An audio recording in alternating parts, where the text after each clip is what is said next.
Hey guys, Aaron with Integrity Canine. Today we are introducing Ruphus to the program. Ruphus is a younger brindle uh, golden doodle, and just a really unique coloring. Really have enjoyed him. He's full of spunk, lots of energy, lots of curiosity, and he's got plenty of bark to go along with it. So some of the things that we're going to be working with him on are greeting manners, manners in the home, and that kind of thing. But we start that with foundations, and one of those foundations is a loose leash heel.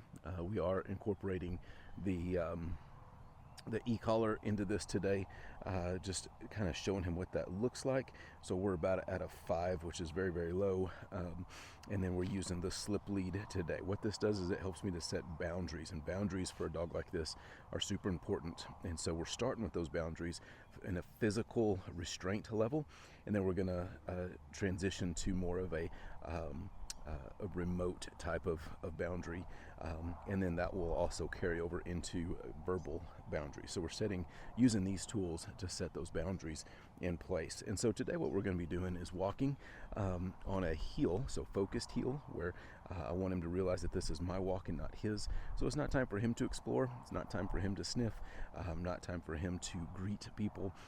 This is going to be a brisk walk where I'm just teaching him that boundary of how close I need him to stay to me while we are moving. So follow along with us, and I'll kind of show you what we've got going here. So he's got distraction. There we go. Good. Put him back into a sit, and then we're going to carry out with a left leg leading first. Ruphus, heel.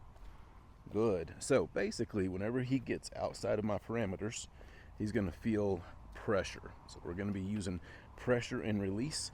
So that pressure is going to come from this leash here.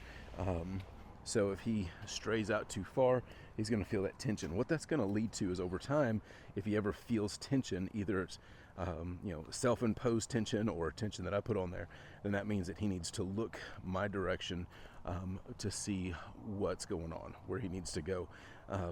So that's going to carry over with the e-collar in an off-leash manner, or when we don't have a leash on him in the home, something like that.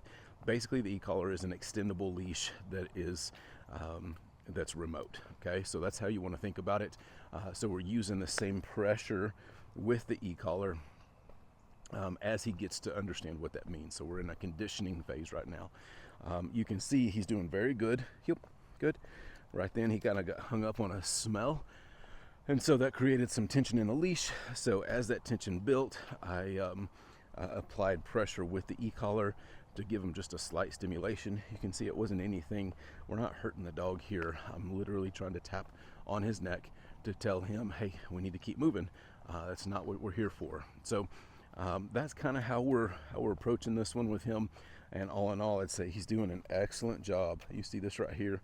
I couldn't ask for a better heel for the first time out. So he's learning quickly, very anxious or ambitious to learn, and I really think he's going to carry on through this whole training extremely well. Like I said, we've got some bad habits to fix, but getting that foundation laid so that we can address those bad habits. So with that, we're going to go into a sit. Ruphus, sit. Good boy, good boy. There we go. Stay tuned.